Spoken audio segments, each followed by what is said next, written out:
ونشهد أن سيدنا وسندنا وحبيبنا ومولانا محمدا عبده ورسوله صلى الله تعالى عليه وعلى آله وأصحابه وبارك وسلم تسليما كثيرا كثيرا. أما بعد فقد قال الله تعالى في كلامه المجيد وفي قرآنه الحميد. أعوذ بالله من الشيطان الرجيم. بسم الله الرحمن الرحيم. وكذلك جعلناكم أمة وسطا لتكونوا شهداء على الناس ويكون الرسول عليكم شهيدا. صدق الله العظيم وصدق رسوله النبي الكريم ونحن على ذلك من الشاهدين والشاكرين والحمد لله رب العالمين. সকলে আমরা মুহাম্মদের সাথে দরুদ ইব্রাহিম পড়ি। اللهم صل على محمد وعلى آل محمد كما صليت على إبراهيم وعلى آل إبراهيم إنك حميد مجيد. اللهم بارك على محمد وعلى آل محمد كما باركت على إبراهيم وعلى آل إبراهيم إنك حميد مجيد. أستغفر الله ربي من كل ذنب وأتوب إليه. لا حول ولا قوة إلا بالله العلي العظيم. محترم حاضرین، اللہ پاک رب العالمین দরবারে অসংখ্য অগণিত শুকরিয়া আদায় করছি যে আল্লাহ পাক রব্বুল আলামিন আমাদেরকে তার পক্ষ থেকে বিরাট বড় একটি হুকুম ছিল এশারের নামাজ আদায় করা। সেই হুকুমটুকু আমাদেরকে জামাতের সহিত আদায় করার তৌফিক দান করেছেন। এই জন্য আমরা সকলেই দিল থেকে আল্লাহ পাকের দরবারে শুকরিয়া আদায় করি আলহামদুলিল্লাহ। সাথে সাথে আরো শুকরিয়া আদায় করছি যে আল্লাহ তাআলা কামাল সদায়ের পরে ফজিলতপূর্ণ বরকতপূর্ণ একটি মজলিসে আমাদেরকে শরীক হওয়ার সুযোগ করে দিয়েছেন। এই জন্য আবার আমরা শুকরিয়া আদায় করি আলহামদুলিল্লাহ। আজকে আমরা আলোচনা করব ইনশাআল্লাহ সূরাতুল বাকারার 143 নং আয়াতে কারিমা। এই আয়াতে কারিমার মাঝে আল্লাহ তাআলা উম্মতে মুহাম্মদের শ্রেষ্ঠত্ব বর্ণনা করতেছেন। উম্মতে মুহাম্মদীকে আল্লাহ তাআলা অন্যান্য নবীর উম্মতের উপর শ্রেষ্ঠত্ব দান করেছেন। হাদিসের মধ্যে আসছে রাসূল করিম সাল্লাল্লাহু আলাইহি ওয়াসাল্লাম বলেন, ইন্নাল জান্নাতা হুরিমাত আলাল আমবিয়া হাত্তা আদখুলা। নিশ্চয়ই জান্নাত হারাম, অর্থাৎ জান্নাতে প্রবেশ করা পারমিশন নাই কোন নবী যতক্ষণ না পর্যন্ত, আমাদের নবী বলতেছেন যতক্ষণ না পর্যন্ত আমি রাসূলুল্লাহ জান্নাতে প্রবেশ না করব, আল্লাহ তাআলা কোন নবীকে জান্নাতে প্রবেশ করার পারমিশন দিবেন না। সুবহানাল্লাহ। এর দ্বারা বোঝা গেল আমাদের নবীর মর্যাদা সকল নবীর উপরে। আমাদের নবী প্রবেশ করবে, তারপরে অন্যান্য নবীরা প্রবেশ করার পারমিশন পাবে।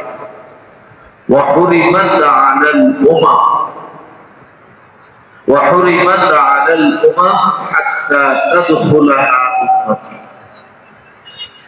রাসূল বলতেছে কোন নবীর উম্মত জান্নাতে প্রবেশ করতে পারবে না যতক্ষণ না পর্যন্ত আমি মুহাম্মদুর রাসূলুল্লাহর উম্মত প্রবেশ না করি।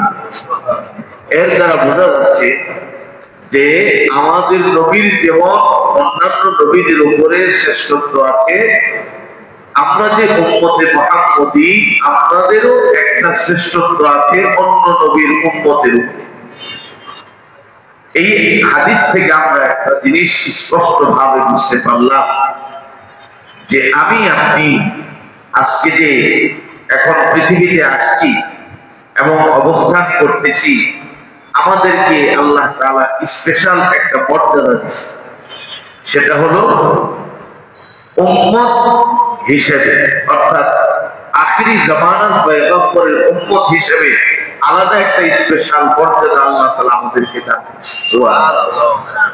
দেখেন এই আয়াতের মধ্যে কি আল্লাহ তাআলা বলতে চাচ্ছেন, ওয়াকাযালিকা জাআলনাকুম উম্মাতাও ওয়াসাতা, আমি তোমাদেরকে মধ্যমপন্থা, ওয়াসাতুন শব্দের অর্থ হইল মধ্য, অর্থাৎ বাড়াবাড়িও না সারাসারিও না, মধ্যমপন্থা অবলম্বন করছে। এই উম্মতকে মধ্যমপন্থী উম্মত হিসাবে এই আয়াতের মধ্যে আল্লাহ তাআলা বলছেন। এই মধ্যমপন্থী উম্মতের ব্যাপারে মুফাসসিরিনে কেরামের অনেক ব্যাখ্যা, এবং এই ব্যাখ্যার সপক্ষে দলিল হিসেবে নিয়ে আসছেন অন্য আয়াত, যে আল্লাহ তাআলা অন্য আয়াতে বলছেন কুনতুম খায়রা উম্মাতিন উখরিজাত লিন-নাস, তোমরা হলে খায়রে উম্মত, শ্রেষ্ঠ উম্মত। আর এখানে বলছেন মধ্যমপন্থী উম্মত। এই মধ্যমপন্থী উম্মতের ব্যাখ্যা হলো অন্যান্য নবীর উম্মত কেউ বাড়াবাড়িতে লিপ্ত ছিল, কেউ ছাড়াছাড়িতে লিপ্ত ছিল, আর আমরা আমাদের অবস্থানটা হইল বাড়াবাড়িও করা যাবে না, আবার একদম ছাড়াছাড়ির মধ্যেও যাওয়া যাবে না, ভারসাম্যতা রক্ষা করতে হবে। যেমন আছে ইহুদি নাসারারা, এরা বাড়াবাড়ি করছে। কিরকম? এরা নবীদের সাথে এমন আচরণ করছে, নবীদেরকে আল্লাহর পোলা বানায় ফেলেছে। হযরত ঈসা আলাইহিস সালামকে এরা কি বানাইছে? আল্লাহর পোলা, আল্লাহর সন্তান বানায় ফেলেছে। এত সম্মান দিতে যায় আল্লাহর পোলা বানাইছে, এটা বাড়াবাড়ি হয়ে গেছে। না, আল্লাহ তাআলার মাকাম একটা আর নবীর মাকাম একটা, কিন্তু এই কইলা নবীকে তোমরা আল্লাহর সাথে মিশাই দিলা, এই অধিকার দেওয়া হয়। এমনি ভাবে ইহুদিরা কি করছে, এরা এদের নবী মুসা আলাইহিস সালামকে মানত। এই বনি ইসরাইলদের বাদে আরেকজন নবী ছিলেন হযরত উযাইর আলাইহিস সালাম। তাওরাত কিতাবের একজনই হাফিজ ছিলেন, একজন, তিনি হলেন হযরত উযাইর আলাইহিস সালাম। এখন ইহুদিরা কয়, ও বাবা রে বাবা, এই তাওরাত মুখস্থ করে ফেলাইছে, নিশ্চয়ই হে অন্য কিছু, নবী তো আছে আরো অন্য কিছু, সেটা কি? আল্লাহর অংশ, অর্থাৎ আল্লাহর সন্তান। নাউযুবিল্লাহ। তাইলে এখানেও শ্রদ্ধা করতে যায়, সম্মান দিতে যায়, কি করছে? হযরত উযাইর আলাইহিস সালামকে আল্লাহ পোলা বানায় দিয়েছে। আচ্ছা, এই দৃষ্টিকোণ থেকে যদি আমরা নির্বাচন করি, আমরা একটু খেয়াল করি, আমাদের এই দেশে বিদেশে বর্তমান জামানায় পুরো বিশ্বে কোটি কাছাকাছি হবে লক্ষাধিক হাফিজে কোরআন আছে, যারা 30 পারা কোরআন কি করছে? মুখস্থ করছে। এখন যদি ওই থিওরি আমরা গ্রহণ করি, তাহলে সব হাফিজদেরকে বলা হয় আল্লাহর সত্তা। নাউযুবিল্লাহ। এটা কি বলা যাবে? না। তাইলে এই দেখে এদের বাড়াবাড়িটা বুঝায় যে হযরত উযাইর আলাইহিস সালাম তাওরাত কিতাব মুখস্থ করছে, এরা ওনার ইজ্জত দিতে যায়, কয় কি বাবারই বাবা, তো আল্লাহ খোলা, এই কথা বলে বলছে, এটাও বাড়াবাড়ি হয়ে গেছে। আবার দেখেন কেউ কেউ সারাসারি করতেছিল, নবীদেরকে ইজ্জত দিত না। যেমন হযরত জাকারিয়া আলাইহিস সালামকে উম্মত নির্যাতন করছে, গাছের ভিতরে ঢুকছে, সেখানেও করাত দিয়ে চিরাইছে, নবীদেরকে মানে এটা সারাসারির মধ্যে গেছে। আর আমাদের অবস্থা কি? আমাদের অবস্থা হলো যে নবীর মাকাম। আল্লাহ হলেন খালেক, আল্লাহ হলেন কি খালেক, সৃষ্টিকর্তা। আর যা কিছু আছে সব হইল মাখলুক, সব কি মাখলুক। আল্লাহ নবী মুহাম্মদুর রাসূলুল্লাহ সাল্লাল্লাহু আলাইহি ওয়াসাল্লাম তিনিও মাখলুক। এখন আসেন আমাদের ভারসাম্যতা কোথায়? আমরা নবীকে বলতেছি সমস্ত মাখলুকের উপরে যার মাকাম, যার অবস্থান, যার শ্রেষ্ঠত্ব, যার মর্যাদা, কিন্তু আল্লাহর সাথে নয়। আমাদের মধ্যে কিছু ভাই আছে, হ্যাঁ, এরা কি বলে নবী নাকি গায়ে নাউজুবিল্লাহ। অদৃশ্যের খবর একমাত্র জানেন কে? আল্লাহ। অদৃশ্যের খবর অর্থাৎ যে জিনিস ভবিষ্যতে হবে সেটা আল্লাহ তাআলাই ভালো জানেন, নবীও জানেন। এখন আপনি বলবেন যে নবী তো ভবিষ্যৎবাণী করে দিছে যে অমুকের মাধ্যমে যুদ্ধে জয় লাভ করবে, অমুকে শহীদ হবে, আবার অমুকে পতাকা নিবে, আবার অমুকে শহীদ হবে, আবার আরেকজন পতাকা ঝান্ডা নিবে, এরপরে আরেকজনের মাধ্যমে বিজয় লাভ হবে। এটা তো নবী ভবিষ্যৎবাণী করছে। এটা হইল, এটা আমাদের কিছু বলবো যাবলি আছে। এটার উদ্দেশ্য হলো নবী ডাইরেক্ট জানে না, নবীকে জানানো হয়েছে। নবীজি সাল্লাল্লাহু আলাইহি ওয়াসাল্লামকে আল্লাহ তাআলা জানাই দিয়েছে যে পয়গম্বর এই অবস্থা হবে। তো যেটা জানাইছে এটা গায়েব কিভাবে হয়েছে? এটা তো জানানো এলেন, এটা তো আল্লাহ তাআলা আমাদের নবীকে আগেই জানাই দিয়েছে। সুতরাং এই বিষয়ে বাড়াবাড়ি করা যাবে না। একদম আল্লাহর সাথে নিয়ে মিশে যাওয়া, এটা কিন্তু বাড়াবাড়ি। বরং আমাকে আপনাকে ভারসাম্যতাপূর্ণ একটা অবস্থানে থাকতে হবে, না হলে আমাদের ঈমানের মধ্যে খতরা চলে আসে। এই জন্য আমরা উম্মতে ওয়াসাত অর্থাৎ ভারসাম্যপূর্ণ একটা উম্মত, সেটা হলো নবীকে সম্মান দিতে যায় আল্লাহ পর্যন্ত ঠেকায় যাওয়া যাবে না। আরেকটা হলো নবীর সাথে বিয়াদবিও করা যাবে না। ছাড়তে যায় নবীর সবকিছু ছেড়ে দিলাম, এখন তো মানুষ দেখেন না নবীর আদর্শ সুন্নাত এটা গ্রহণ করতে কষ্ট লাগে, এটার মধ্যে খুব সারা অবহেলা করে, এটাও ঠিক না। বরং নবীর সুন্নাতকে আমি আঁকড়ে ধরবো, আর নবীজি সাল্লাল্লাহু আলাইহি ওয়াসাল্লামের সম্মানটুকু আল্লাহর সাথে নিয়ে মিশাবো না, বরং আল্লাহর উপরে যার অবস্থান, সমস্ত মাখলুকের উপরে যার অবস্থান, এটাই হলো উম্মতে ওয়াসাত, মধ্যম পন্থা উম্মত। বাড়াবাড়িও করা যাবে না, সারাসারিও করা যাবে না, বরং মধ্যম পন্থা অবলম্বন করতে হবে। এখন আসেন আল্লাহ তাআলা কি বলছেন, ওয়াকাযালিকা জাআলনাকুম উম্মাতাও ওয়াসাতা, আমি তোমাদেরকে উম্মতে ওয়াসাত বানাইছি, ভারসাম্যপূর্ণ উম্মত। আল্লাহ পাক রব্বুল আলামিন আবার একটু ব্যাখ্যা করতেছেন, তোমাদেরকে আমি একটা ইজ্জত দিয়েছি, সম্মান। সেই সম্মানটা কি? লিতাকুনু শুহাদা আলান নাস, আগেকার জামানার নবীদের যে উম্মত আছে ওই উম্মতের জন্য তোমরা হবে সাক্ষী। এটা একমাত্র উম্মতে মুহাম্মদীকে আল্লাহ তাআলা বলতেছে। আগেকার জামানায় যত নবীর উম্মত আছে 1,75,2,24,000 পয়গম্বর এই জমিনে আসছে, ওনাদের যে উম্মত আছে ওই উম্মতের সাক্ষী হবে আখিরি জামানার পয়গম্বরের উম্মত।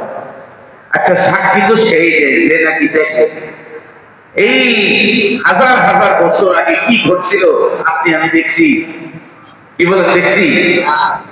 এটা দেখি নাই, কিন্তু আল্লাহ তাআলা আমাদেরকে দেখার চাইতে বড় জিনিস দিয়ে জানাই দিয়েছে আগেকার জামানার নবীর উম্মতরা কি আচরণ করছে। এটা হলো কোরআন। এটা কি কোরআন? হাসরের ময়দানে আল্লাহর আদালত যখন কায়েম হবে, একটা কাঠগড়ার মধ্যে উম্মত থাকবে, আরেকটা কাঠগড়ার মধ্যে নবীরে দাঁড় করায় দিবে। তাফসীরের কিতাবের মধ্যে আসছে যে হযরত নূহ আলাইহিস সালাতু ওয়াস সালাম একটা কাঠগড়ায় দাঁড়ায় থাকেন, আরেকটা কাঠগড়ায় তার উম্মত দাঁড়ায় থাকে। ওই সময় হযরত নূহ আলাইহিস সালাতু ওয়াস সালাম আল্লাহ তাআলা বলবেন, ওগো নবী, আমি যে আপনাকে পাঠাইছি আপনি কি আমার সেই দেওয়া দায়িত্ব সঠিকভাবে পালন করছেন? তখন হযরত নূহ আলাইহিস সালাতু ওয়াস সালাম বলবেন, আমি 950 বছর পর্যন্ত উম্মতের কাছে এই কালিমার দাওয়াত নিয়ে গেছি, আমি এই দায়িত্ব পালন করার জন্য আমার 950 বছর আমি অতিবাহিত করে ফেলেছি। এখন উম্মতকে বলবে, নবী তো দায়িত্ব পালন করছে, গ্রহণ করলা না কেন, তোমাদের কি ব্যাপার? এরা কইব, না না আমাদের কিছু দায়িত্ব দিচ্ছে না। ডাইরেক্ট অস্বীকার করবে। আসলে অস্বীকার করবে, না না উনি আমাদের কাছে দাওয়াত দেয়নি, ইচ্ছু করে নাই, উনি মিথ্যা কথা দিতেছে। এখন নবীকে আল্লাহ তাআলা বলবেন, কি ব্যাপার, দাদি তো অস্বীকার করতেছে। তখন নবী বলবেন, নবীকে আল্লাহ তাআলা বলবেন যে আপনার পক্ষে আপনি যে দাওয়াত দিচ্ছেন এর সপক্ষে দলিল আনেন, সাক্ষী নিয়ে আসেন, তাহলে তো এই বিষয়টা ফয়সালা করতে পারবো না। তখন নূহ আলাইহিস সালাতু ওয়াস সালাম আল্লাহর সামনে সাক্ষী হিসেবে বলবেন, আল্লাহ আখিরি জামানার পয়গম্বর মুহাম্মদুর রাসূলুল্লাহ সাল্লাল্লাহু আলাইহি ওয়াসাল্লামের উম্মতকে একটু ডাকেন, ওনারাই হলো আমার সাক্ষী, আমি যে দায়িত্ব পালন করছি ওনারাই সাক্ষী। এখন নূহ আলাইহিস সালাতু ওয়াস সালামের উম্মত বলবে, আল্লাহ এরা তো ওই সময় ছিল না, এরা কিভাবে সাক্ষী হয়?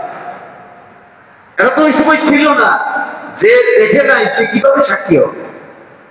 তখন আল্লাহ তাআলা বলবেন, ঠিক আছে, আইনা দেখে না কি অবস্থা, উনি যেহেতু সাক্ষী মানছে, ওদেরকে আমার উম্মতে মুহাম্মদীকে তখন ডাকবে, দিয়া কাট করে তারপরে জিজ্ঞাসা করবে, এই যে নূহ আলাইহিস সালাতু ওয়াস সালাম আমার নবী, উনি বলতেছেন দায়িত্ব নাকি, দাওয়াতের এই দায়িত্ব নাকি জিম্মাদারি রেখে উম্মতের কাছে পৌঁছাইছেন, আপনাদেরকে সাক্ষী বানাইছেন, আপনারা কি বলেন? এখন তখন উম্মতে মুহাম্মদী আল্লাহ তাআলার এই আদালতের সামনে সাক্ষী হিসেবে বলবে, আল্লাহ আমরা 100% বিশ্বস্ততার সাথে বলতেছি আপনার এই নবী তার জাতির কাছে কালিমার দাওয়াত পৌঁছাইছে। তখন নূহ আলাইহিস সালাতু ওয়াস সালামের জাতি বলবে, কিভাবে তোমরা এটা বলতে পারলা? তখন হযরত নূহ আলাইহিস সালাতু ওয়াস সালামের সামনে উম্মতে মুহাম্মদী কুরআনুল কারীমের আয়াত তেলাওয়াত করা শুরু করবে এবং উম্মতে মুহাম্মদী তখন বলবে, আল্লাহ আপনার কালাম যদি সত্য হয়ে থাকে, আপনার কুরআন যদি সত্য হয়ে থাকে, ওই কোরআনের ভিতরে আপনি নূহ আলাইহিস সালাতু ওয়াস সালামের নামে একটা স্বতন্ত্র সূরা নাযিল করছেন যে আপনার নবী তার জাতির কাছে দাওয়াত করছেন। শুধু তাই নয়, আপনি এটাও বলছেন 950 বছর পর্যন্ত আপনার নবী উম্মতের কাছে দাওয়াত করছেন। যদি আপনার কালাম সত্য হয়ে থাকে আর আমরা সেই কালাম কইরা যা পাইছি তা যদি সত্য হয়, তাহলে আপনার নবী সেই দায়িত্ব পালন করছে। সুবহানাল্লাহ। তখন আর কোনো জবাব দেওয়ার কোনো রাস্তা থাকবে না। এইরকম ভাবে উম্মতে মুহাম্মদীকে আল্লাহ তাআলা হাসরের ময়দানে অন্যান্য নবীর উম্মতের ব্যাপারে সাক্ষী হিসেবে গ্রহণ করবে। তাইলে বোঝা গেল আমাদের সম্মান ইজ্জত কতটা বেশি বেশি এই আয়াতের মধ্যে। এখন আমরা তো সাক্ষী দিলাম অন্য নবীর উম্মতের ব্যাপারে, আমাদের সাক্ষী হবে প্রশ্ন আসে না যে আমরা কি তুলসী পাতা দিয়ে দোয়া, আমাদের মধ্যে তো ভেজাল আছে। এখন আমরা তো একটা স্টেজে চলে গেছি যে অন্যান্য নবীর উম্মতের ব্যাপারে আমাদের সাক্ষী, আমাদের কি হবে? আমাদের সাক্ষী দিবে, আমাদের সাক্ষী দিবে ওয়ায়াকুনার রাসূলু আলাইকুম শাহীদা।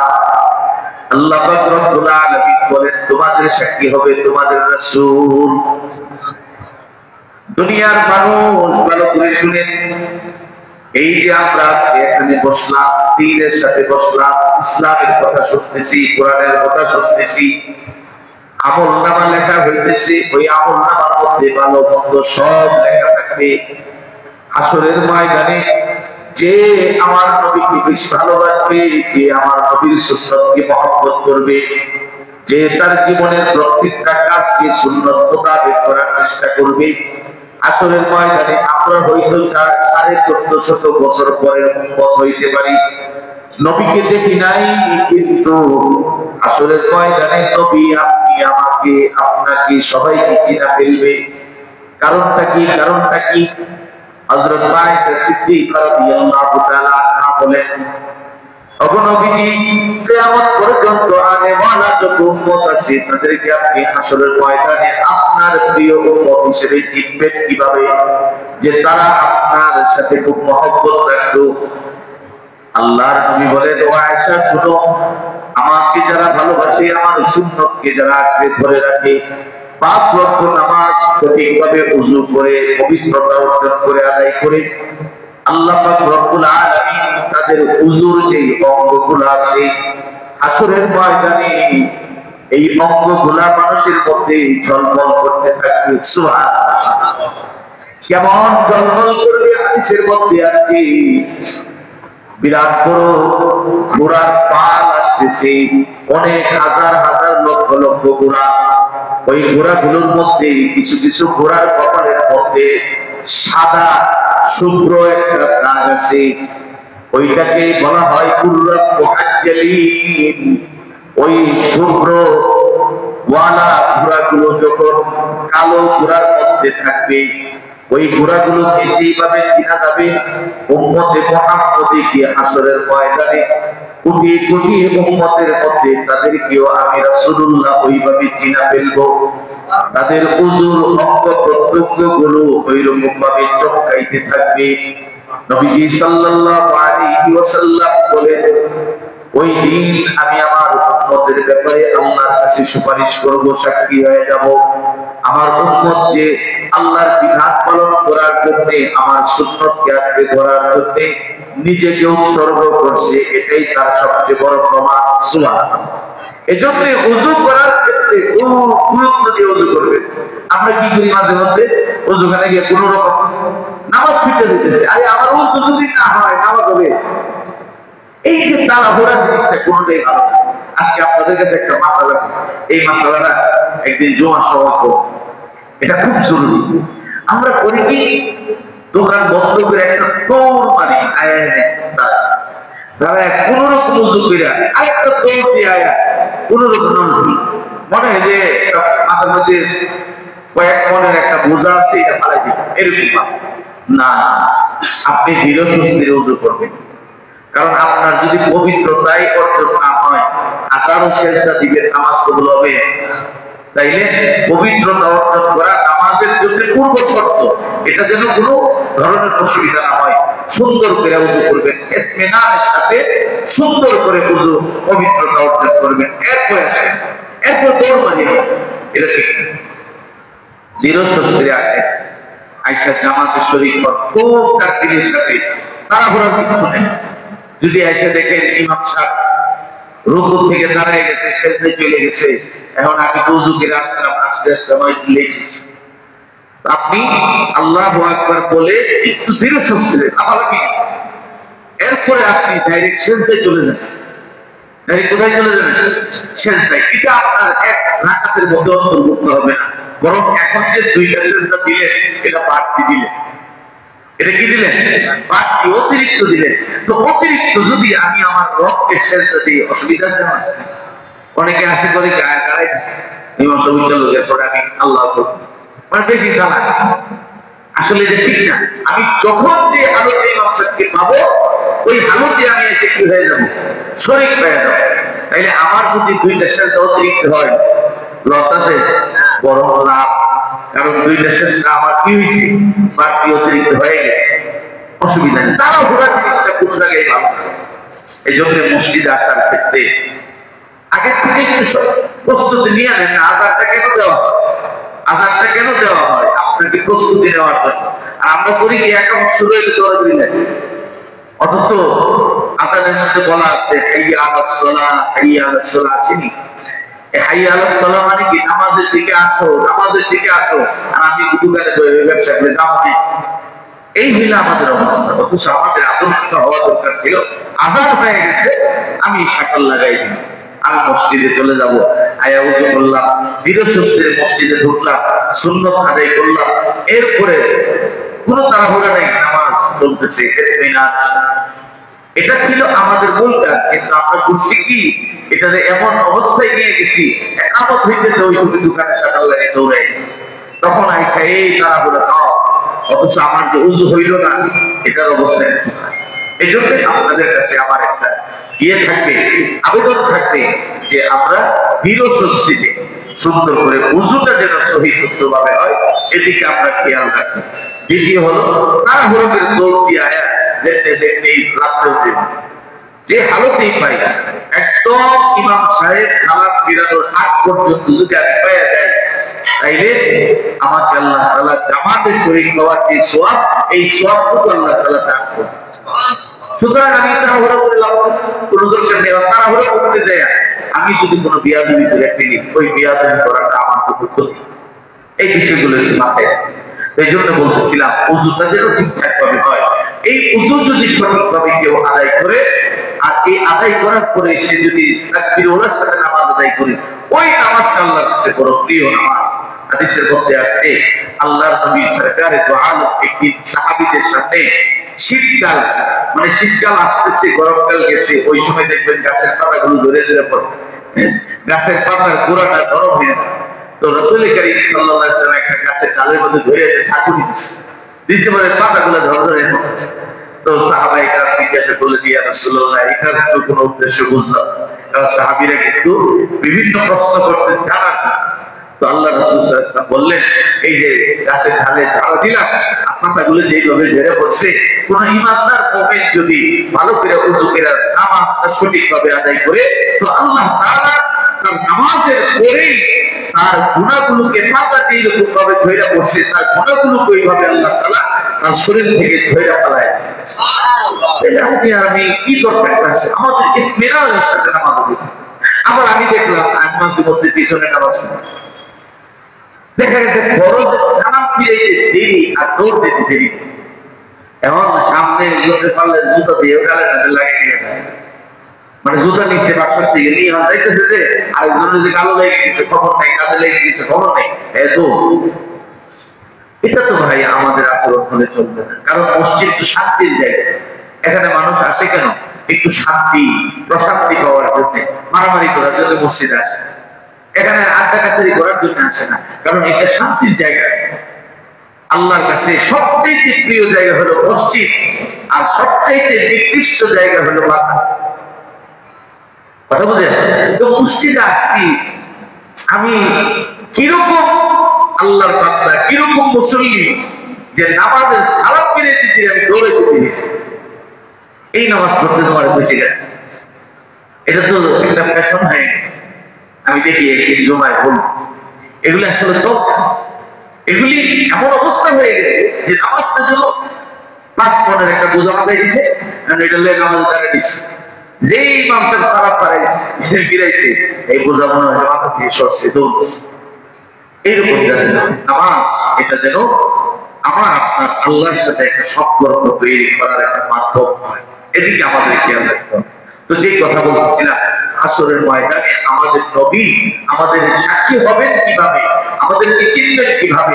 আমি যদি রাসূলের আদর্শ মানি, আমি যদি রাসূলের আদর্শ মোতাবেক জিন্দেগি চালাই, আমাকে আল্লাহ তাআলা সেই দিন রাসূলের সঙ্গে পরিচয় করায় দেন। যেমন দেখেন কিতাবের মধ্যে আসছে, একটা ছেলে আপনার বাইতুল্লাহ ওয়াক করতেছে। আল্লামা শিবলি রাহমাতুল্লাহ আলাইহি এই ঘটনাটা বর্ণনা করেছেন। একটা ছেলে বাইতুল্লাহ ওয়াক করতেছে, ওয়াক করার সময় এক এক সময় এক একটা দোয়া, কিন্তু এই ছেলেটা এই তোয়াফরত অবস্থায় শুধু কোরআন শরীফ পড়তেছে। আল্লামা শিবলি রাহমাতুল্লাহ আলাইহি এই বিষয়টা দেখছেন, ছেলেটা 7 চক্কর দিল, পুরা চক্করের মধ্যে শুধু দুরূদ শরীফ পড়তেছে। তো তার তোয়াফ শেষ হওয়ার পরে জিজ্ঞাসা করতেছে, বাবা এদিকে আসো, আমি পুরা তোয়াফের আলোকটা তোমার দেখলাম, তুমি শুধু দুরূদ শরীফ পড়তেছো, ঘটনা কি? তখন ছেলেটা বলতেছে, হুজুর আমি আমার বাড়ি হইল বসরা, সেখান থেকে আমার বাবাকে সাথে নিয়ে আমি হজের উদ্দেশ্যে রওনা করছি, বাইতুল্লাহ আসছি। তো হজের উদ্দেশ্যে রওনা করার পরে বাগদাদ শহরে আসার পরে আমার বাবা খুব জ্বর আসছে। আসার পরে আমরা কাফেলায় যারা ছিলাম, আমরা চিন্তা করলাম একটু অবস্থা করে দেখি জ্বরটা ভালো হয়। আমার বাবা ওই প্রতিমধ্যে রাস্তায় উনি ইন্তেকাল করছে, ওই অবস্থায় জ্বর, প্রচন্ড জ্বর, ইন্তেকাল করছে। তো ইন্তেকাল করার পরে তার চেহারাটা কালো কুৎসিত হয়ে গেছে। চেহারাটা কালো কুৎসিত হয়ে গেছে।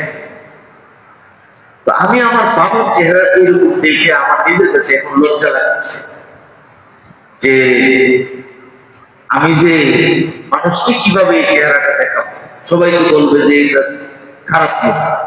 এখন সেই খুব ভীত অবস্থায় আছে, কাউকে দেখাই দিচ্ছে, লাশ কাপড় দিয়ে ঢেকে রাখছে। তো এখন এই টেনশনে আছি, কিভাবে এলান করি, কিভাবে বলি যে আমার বাবা মারা গেছে, কিভাবে জানাজার ব্যবস্থা করি, এই টেনশন করতে করতে এই যুবক এই হালতে ঘুমায় আছে।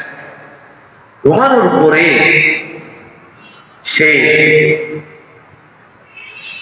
স্বপ্নে দেখতেছে একজন শুভ্র সাদা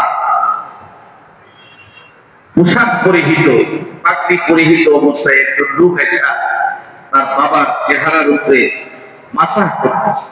সাথে সাথে ওই চেহারাটা নুরানি চেহারা হয়ে গেছে। এখন সে বলতেছে যে আপনি কে? স্বপ্নে আপনি কে? আমার এই কঠিন মুসিবতের সময় আমার বাবার চেহারার উপরে এসে আপনি হাত দিয়ে মাসাজ করলেন। তখন বলতেছেন আমি হলাম মুহাম্মদুর রাসূলুল্লাহ সাল্লাল্লাহু আলাইহি ওয়াসাল্লাম। নবীজি সাল্লাল্লাহু আলাইহি ওয়াসাল্লামের জিয়ারতটা করছে। এখন সে খুব অনুনয় বিনয় করে বলতেছে ইয়া রাসূলুল্লাহ, আমি তো বড় পেরেশানির মধ্যে ছিলাম, তো আপনি কিভাবে খবর পাইলেন যে আমি এই পেরেশানির মধ্যে আছি আর আমার বাবার এই হালত? আপনি কিভাবে খবর পাইলেন? নবীজি সাল্লাল্লাহু আলাইহি ওয়াসাল্লাম বলেন, হে যুবক শোনো, দুনিয়াতে যত মানুষ আমি রাসূলুল্লাহর উপরে দরুদ পড়ে, আল্লাহ পাক রব্বুল আলামিন দুনিয়াতে তামাম পৃথিবীর মধ্যে ফেরেশতা নিয়োগ করে রাখছেন। ওই ফেরেশতা ওই যে নাকি দরুদ পড়ে তার নাম ঠিকানা সহ বাপদাদার নাম সহ ওই দরুদ আমার রওজা পাকে ফেরেশতারা পৌঁছায় দেয়। সুবহানাল্লাহ। হে যুবক শোনো, তোমার বাবা হজের সফরে রওনা করছে, এই যে সময়টা তার অতিবাহিত হয়েছে এর মধ্যে তার দরুদ আমার কাছে পৌঁছতেছে না। আমি ফেরেশতাকে জিজ্ঞাসা করলাম আমার ওই উম্মতের দরুদ কই? ফেরেশতা তখন বলতেছে ইয়া রাসূলুল্লাহ, ইয়া হাবিবাল্লাহ, আপনার ওই উম্মত তো দুনিয়া থেকে বিদায় নিয়ে চলে গেছে। শুধু তাই নয়, তার চেহারাটা বড় কুৎসিত হয়ে গেছে, তার ছেলে বড় টেনশনে আছে। নবীজি সাল্লাল্লাহু আলাইহি ওয়াসাল্লাম ওই ফেরেশতার কাছ থেকে এই সংবাদ পাওয়ার পরে ওই ব্যক্তির কাছে, উম্মতের কাছে স্বপ্নে যুগে চলে আসছে। সুবহানাল্লাহ। তখন যুবক ঘুম ভেঙে গেছে, ঘুম থেকে উঠে দেখে তার বাবার চেহারা নুরানি চেহারাওয়ালা হয়ে গেছে। এই বাবার কাপড় কাপড়ের ব্যবস্থা সব করলেন, জানাজাও পড়াইলেন, সেখানেই তার কবর দেওয়া হল। যুবক তখন ওইখান থেকে দুরূদ শরীফের উপরে আমল করা শুরু করছে। যুবক বলতেছে আল্লামা শিবলি রহমাতুল্লাহ আলাইহি, আমি দুরূদ শরীফের যেই ফজিলত পাইছি আর কোন আমলের মধ্যে এত ফজিলত পাই নাই। চিন্তা করলাম বাইতুল্লাহ তোয়াফ করব, শুধু দুরূদ শরীফের আমল কইরে শেষ করে দিব। সুবহানাল্লাহ। এর পিছনে রহস্য হলো এই যে দুরূদ শরীফ পড়ছে, রাসূলের একটা মহব্বত তার পাপের উপরে আছে। এই মহব্বতটা কেন আসছে? কারণ রাসূলের সাথে তার একটা কানেকশন ছিল, মহব্বত ছিল।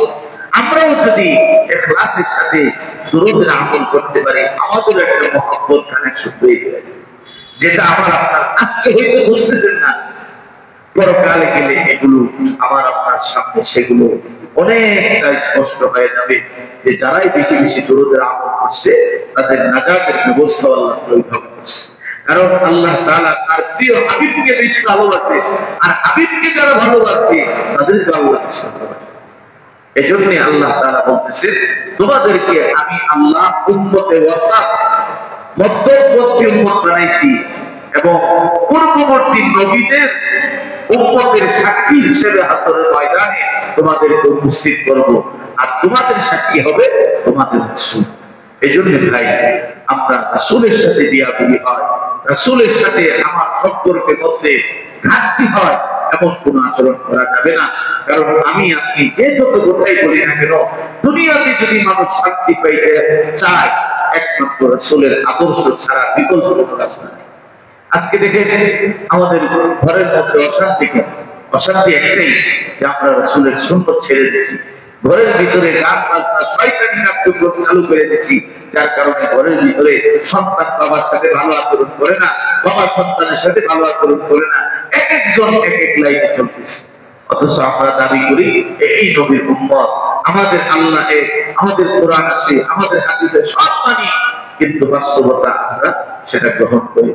আল্লাহ তাআলা আমাদের সবাইকে সঠিকভাবে দ্বীনের উপর চলা সহজ করে দিন। সকলে বলুন আমিন। ওয়া আখিরু দাওয়ানা আলহামদুলিল্লাহি রাব্বিল আলামিন। কোরআন শরীফের খবর কি চলতেছে?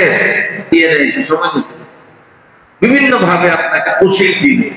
আপনি যদি কোচিং এ পেরে যান তাহলে ধরা খেলেন আপনি নিজেই, আমাদের কিচ্ছু হবে ইনশাআল্লাহ। কিন্তু আপনারা ধরা খাইলেন। আমি কিন্তু এই কথাটা কেন বললাম যে কোরআন সহি করে পড়তে পারা এটা বড় দামি জিনিস, এটা অনেকেই বুঝে না, মনে করে লজ্জার বিষয়। পুরা বয়সে কোরআন পড়েছে, আমার ছেলেরা কি করবে? আরে ছেলে কি আমাদের ময়দানে আমরা রিসিভ করি? আপনি যে কোরআন পড়তে পারেন না, ছেলে ধরে বা এই অমুকে কি করব তমুকে হাসের মধ্যে কে কার কথা স্মরণ করে? আমার হিসাব আমাকে দিতে হবে, আমি আমার আখিরাতের পুঁজি অর্জন করতে চেয়েছি। এইভাবে যদি আমরা একটু মেহনত করি, আশা করি অল্প সময়, আমি তো খবর নিচ্ছি মোটামুটি অনেকটা আপনাদের মধ্যে ভালো একটা অবস্থা তৈরি হয়ে গেছে আলহামদুলিল্লাহ, এটা বড় সুখবর। আমি চাই একদিন জুমার সময় আপনাদেরকে দিয়ে তেলাওয়াত করব, আমার মনে রাখতে ইচ্ছে। অন্যান্য যারা আছে এদের ভিতরে দেখো টনক লড়ে কি ওকে যারা এত সুন্দর তেলাওয়াত করছে, আমি কি করছি? আমি তো দুনিয়ায় কম কামাইতেছি না, কিন্তু কোরআন তো পারি, আসল জিনিস তো নাই যেটা নিয়ে আমি কবরে যাবো, কথা বুঝছি। এই জন্য আমরা চাইতেছি যে কোরআনের একটা মিশন আমরা চালু করি, যে জিনিসটা আমাদের দুনিয়াতেও কাজে আসবে আর পরকালেও কাজে আসবে। এই জন্য আমি আরেকবার আজকে সূরা ফাতিহা একটু পড়াই ইনশাআল্লাহ। সবাই গলাটা একটু ধরা দেন, এই মরা গলাটা চলবো না, আমার গলা এটাই বাংলা। নামাজে দেখছেন তো কাশিয়া, তারপরেও কোরআন পড়তে যে কাশিয়া এটা যায়, এক একটা হরফের পিছনে আমরা লিখে রেখে দিচ্ছি। আমল নামে তো একদম ফেরেশতারা লিখতে লিখতে পেরেশান হয়ে যাচ্ছে, এক এক হরফের পিছনে লিখি, তো এইটা তো আমল নামে লিখতেছে।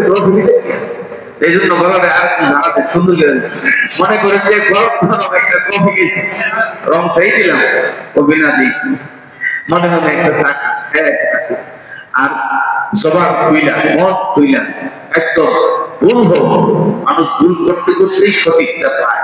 আমাদের চর্চা করতে হবে। আউযু বিল্লাহি মিনাশ শাইতানির রাজীম। আউযু বিল্লাহি মিনাশ শাইতানির রাজীম। বিসমিল্লাহির রহমানির রহিম। বিসমিল্লাহির রহমানির রহিম। এই আওয়াজ হবে না আমার কাছে পড়তে গেলে, কিন্তু আওয়াজ আমি আবার কানে কোন শুনি তো আমাদের ভাই বলে আওয়াজ ছাড়া শয়তান দূর হইব। এখানে শয়তান আছে বয়ে বয়ে গোসল গোসল করতেছে, আসতে কইস নাইলে তোর বুকের মধ্যে ব্যথা উঠতেছে, এটাও শয়তানি করে। এই জন্য শয়তান দূর হইব কিভাবে? যে শয়তান সব আমি আল্লাহ কালাম করতেছি, এখন ডিস্টার্ব করিস না, সারাদিন তো কোথায় দিয়ে আসো, এখনো যদি কোথাচ্ছে আগের যে কি না। এই জন্য একটু জমানটা ফিল, হ্যাঁ একটু আওয়াজটা দিয়ে গলা ছেড়ে দিয়ে করতে হবে। أعوذ بالله من الشيطان الرجيم. أعوذ بالله من الشيطان الرجيم. بسم الله الرحمن الرحيم. بسم الله الرحمن الرحيم. الحمد لله رب العالمين. الحمد لله رب العالمين. الرحمن الرحيم. الرحمن الرحيم. مالك يوم الدين إياك نعبد وإياك نستعين إياك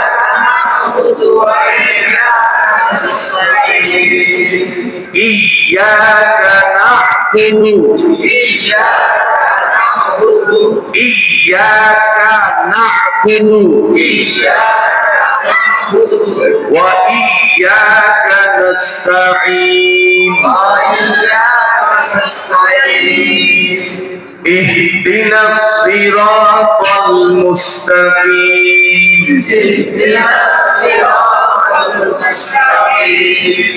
صراط الذين أنعمت عليهم أنعمت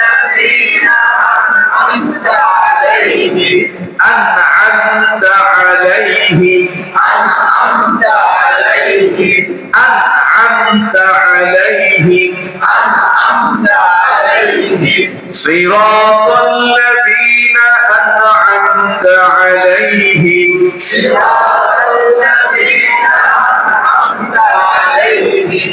غير المغضوب عليهم ولا الضالين آمين খারাপ লাগছে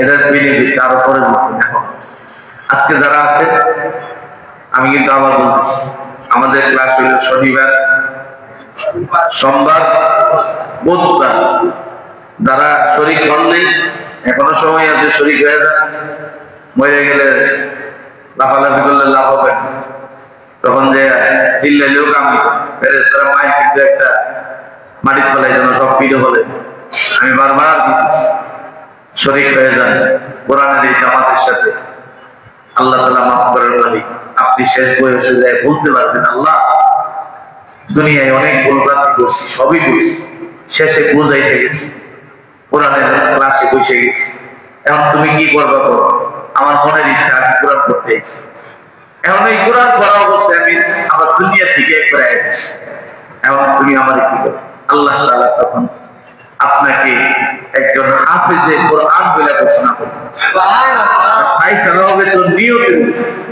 আপনি নিয়ত করছেন যে শেষ বয়সে কোরআন শিখব আর আল্লাহ ওইটার উপরে আসলে পাইছেন এখন সূরা ফাতিহা সই শুদ্ধ হইল না এগুলো আল্লাহ দেখবে না ওই হেতু চেষ্টা করছে চেষ্টা করার জন্য জামাতে নামলে কেন রয়েছে এই জন্য আপনাদের কাছে আমার অনুরোধ থাকবে দেখেন এগুলো কেন বারবার দরদ নিয়ে বলি আপনারা জাহান্নামে যান এটা আমরা চাই আমরা চাই সবাই এই জান্নাতে যেতে জাহান্নাম আরামের জায়গা নয় আজকে না জুমার সময় হাদিসের মধ্যে বললাম যে দেখেন এই মদ এই শরাব এত নিকৃষ্ট আমি যখন কিতাবগুলি মোতালা করতেছিলাম আমার কলিজা পর্যন্ত কেটে গেছে যে এই মদখুরের ব্যাপারে আল্লাহর ওয়াদা যে তারে হাসরের ময়দানে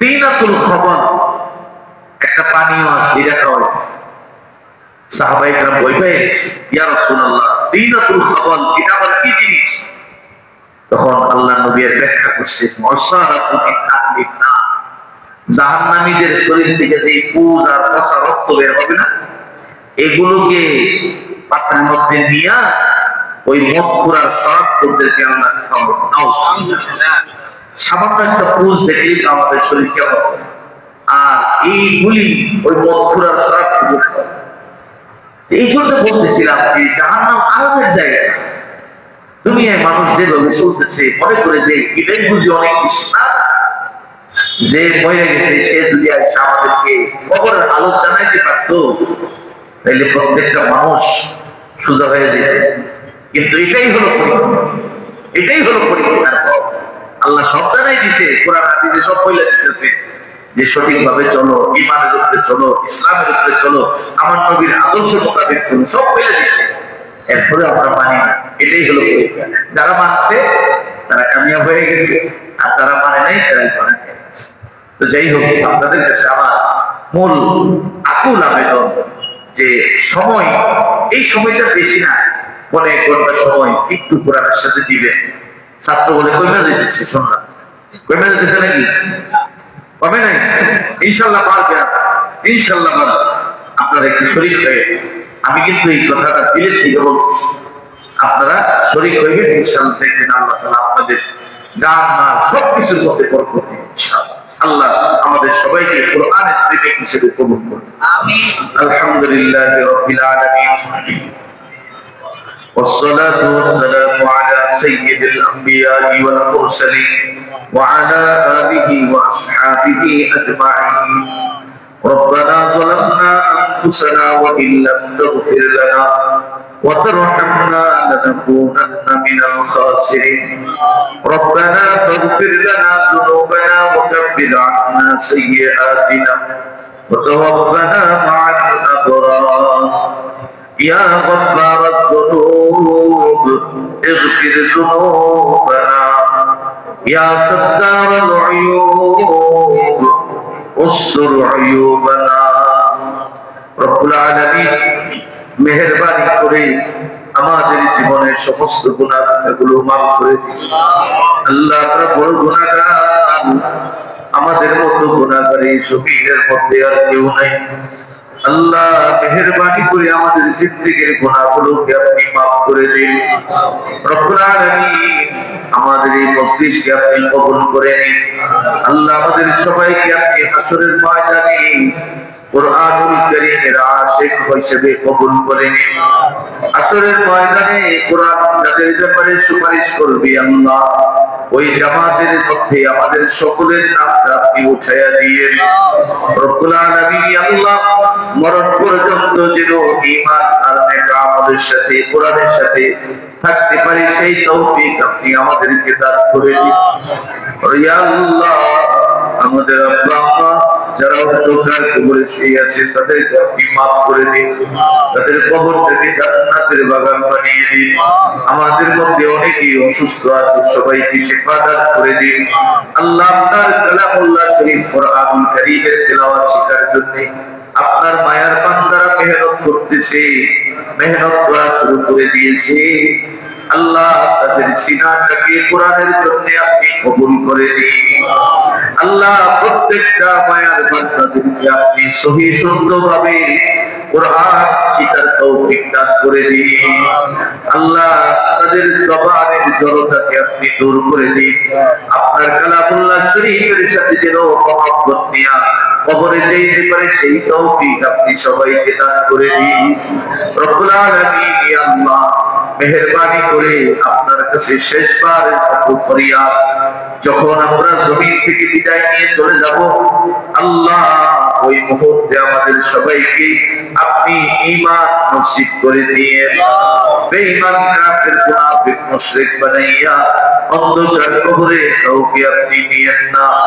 আমাদের শেষটা যেন খাতিমা বিল খায়রের সাথে হয়, সেই তৌফিক আপনি আমাদেরকে দান করে দিন। আমাদের সন্তানগুলোকে মানুষের মতো মানুষ হওয়ার তৌফিক দান করে দিন। স্ত্রী পরিবার পরিজন সবাইকে দিনদার মুত্তাকি পরহেজগার বানায়া দিন আল্লাহ। মেহেরবানি করে আমাদের ফরিয়াদটুকু আপনি কবুল করে নিন। রব্বানা তাকাব্বাল মিন্না ইন্নাকা আনতাস সামিউল আলিম ওয়া তুব আলাইনা ইন্নাকা আনতাত তাওয়াবুর রহিম। সুবহানা রাব্বিকা রাব্বিল ইজ্জাতি আম্মা ইয়াসিফুন ওয়া সালামুন আলাল মুরসালিন ওয়ালহামদুলিল্লাহি রাব্বিল আলামিন।